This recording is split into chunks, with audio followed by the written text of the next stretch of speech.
and gentlemen, boys and girls, this the news beat presented to you by robots like Follow the beat from the studio to the street. Info with the flow, keeps you sharp and in the know. Sit back, relax, enjoy the news. Follow.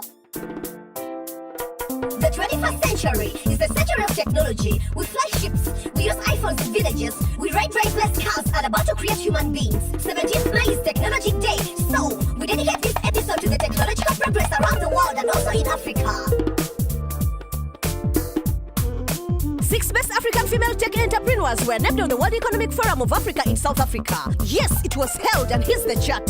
First was South Africa's Stalin Menzies, whose FinFind innovation helps entrepreneurs and small businesses find right investors. Second was Aisha Pando, whose Sweep South project gave jobs to 300 domestic cleaners. It works pretty simple. Just go to the website, select the cleaner, and your place is all right. The third best came Angel Adelaja of Fresh Direct Nigeria. They pioneered stackable container farms, helping urban population gain access to high-quality produce to reduce stress on land use and the need to import vegetables from far. Fourth is Teddy Giwa to Bosan, whose Life Bank Farm is deploying the latest in digital supply chain that makes the blood available where and when it's needed, mobilizing blood donations and delivering in the right condition.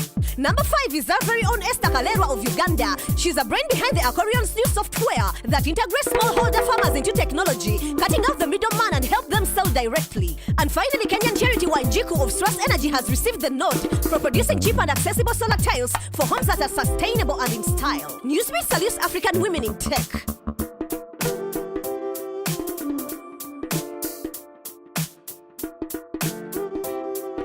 Hey Shiba, what are you writing on the board?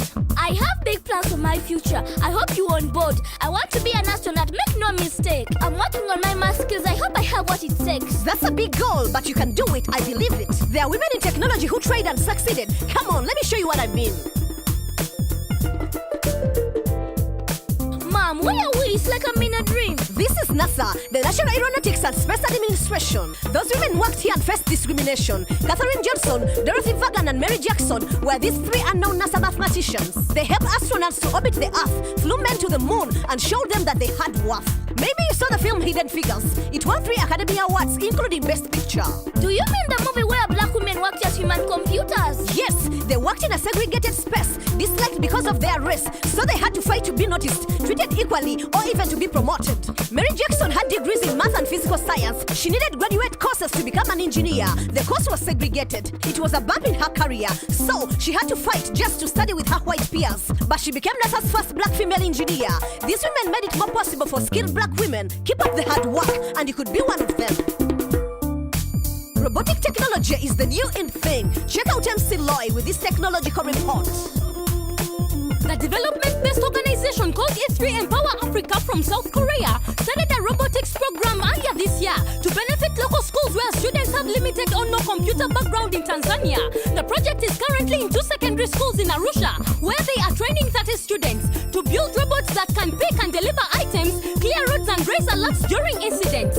One of the beneficiaries of the project is Gracious Ephraim of Iburu High School. The Form 6 student built a robot that can walk, speak, and turn its head with the help of a remote control. Some recorded voice notes are also contained on the robot's memory card, which can be triggered remotely to make the robot respond to some questions at hand and also sing some songs on command. Ephraim builds the robot using some wires, tin containers, and metal components, a memory chip for the brain, and an aluminium geometry set and its contents. The robot, which uses solar energy, cost Ephraim $89 to construct, and it took him 12 months to complete that task. The robot campus, it's dubbed, has become a source of inspiration as Tanzania's objective of achieving industrialization relies on the innovation of its young generation. I'm MC Loy, reporting for Newsbeat.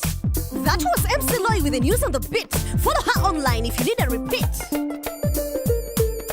That was the news on the beat. Next week will be another hit. Still ladies like reporting live and direct with love and respect.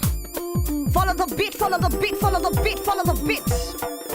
Follow the beats. Follow the beat, follow the beat, follow the beat, follow the beat.